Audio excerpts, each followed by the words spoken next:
in Mosinee, Wisconsin. An American Eagle ATR-42 had been preparing to land in icy conditions at central Wisconsin Airport.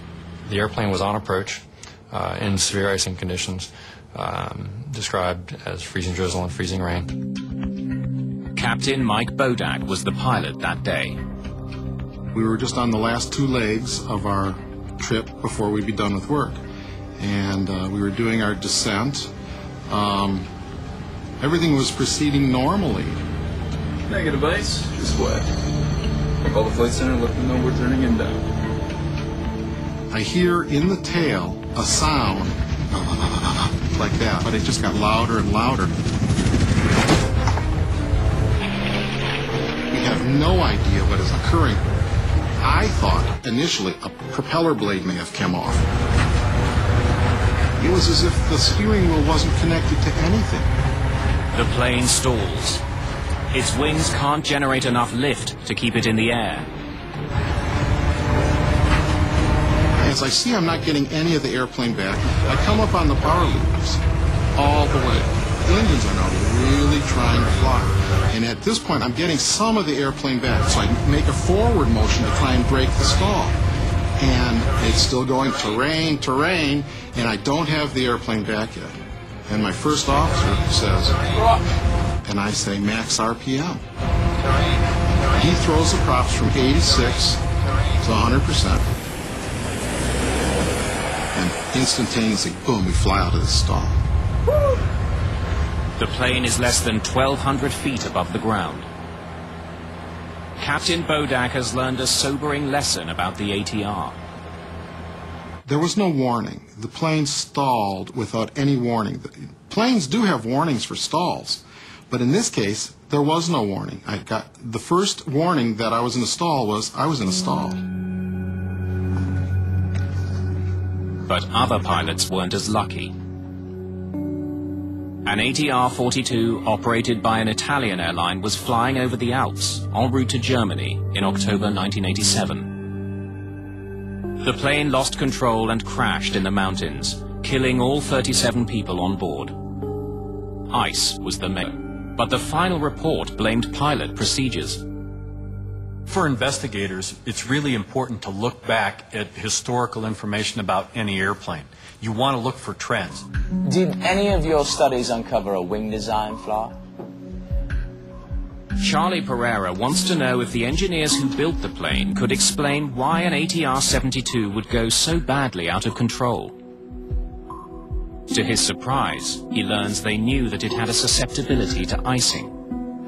You've seen the flight data from the accident flight. Where would the ice have formed to cause that? When I asked one of their oldest, most senior aerodynamicists who couldn't speak any English at all, what he thought would be the shape and location of an ice accretion that could cause the behavior that we saw on the flight recorder for the Roselon airplane.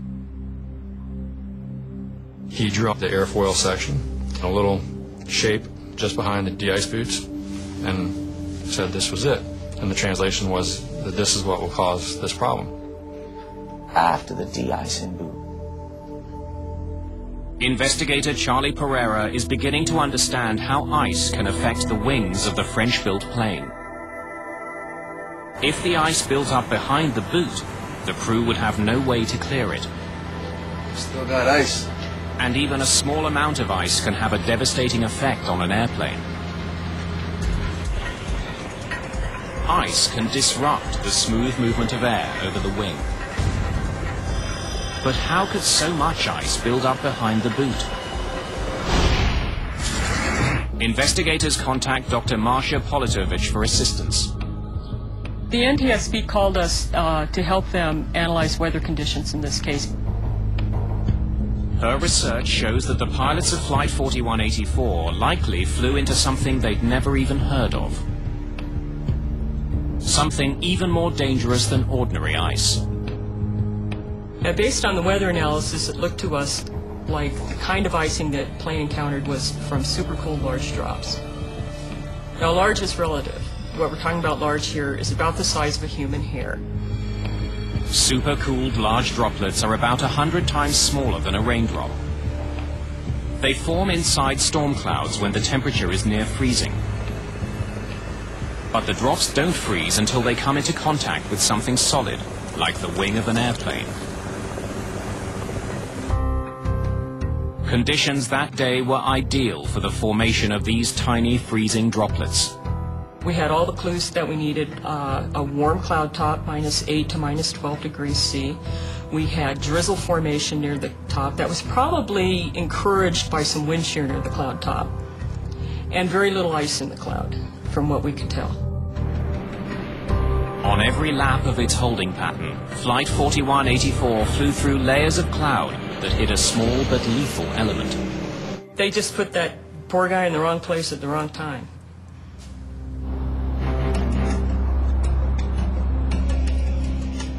Investigators learned that supercooled large droplets have a distinct way of accumulating on an aircraft wing. Ordinary ice accumulates on the leading edge of the wing, where de-icing boots can get rid of it easily. But SLD act differently. These supercooled drops hit the wing and slide back over it before freezing. This forms a ridge behind the boots, out of reach of the de-icing system. So as 4184 was flying in that type of environment, rather than the water droplet freezing on the protected surface of the de-ice boot, it actually ran behind the de-ice boot, froze on the metal surface. The pilots can't get a good view of their wings from the cockpit. They would have been utterly unaware of the danger taking shape. For the pilots, when they looked out their side window, they would see the outer portion of the wing. They definitely could not see the top of the wing, where this ice ridge was starting to form.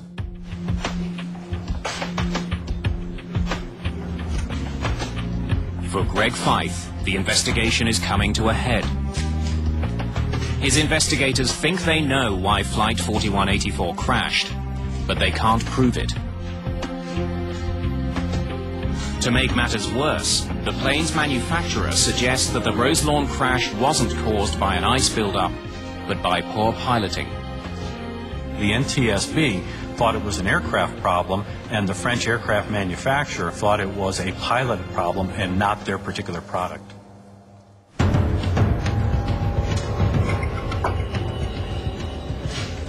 Fife wants to know if there had been problems with ice on ATR-built planes in the past. He finds troubling similarities between some incidents dating back decades. Using data from flight data recorders, investigators look at aileron movements from Flight 4184 and compare them to the other incidents. They discover that on all those flights, the aileron deflected in exactly the same way. There's no input at all from the pilots. We knew that all of these ailerons were being commanded to move, not by the pilot, but in fact the disrupted airflow created by the icing event that it encountered. The physics of ice buildup explains why the control column on Flight 4184 snapped to the right. Air turbulence on the wing was so powerful that it lifted the aileron, which caused the plane to roll. Since the aileron is attached to the control column by a cable, it jerks the control yoke to the right. The force of the turbulence pulling on the aileron was so great that even two pilots trying to countersteer weren't able to bring the aileron back down. The forces were determined to be about 250 pounds, so for the pilot it would have been trying to roll against 250 pounds of aerodynamic force. Worse, the ATR's control yoke doesn't have power steering, so those forces are transmitted directly to the pilots. The pilots could not fight back against the air pulling on their aileron.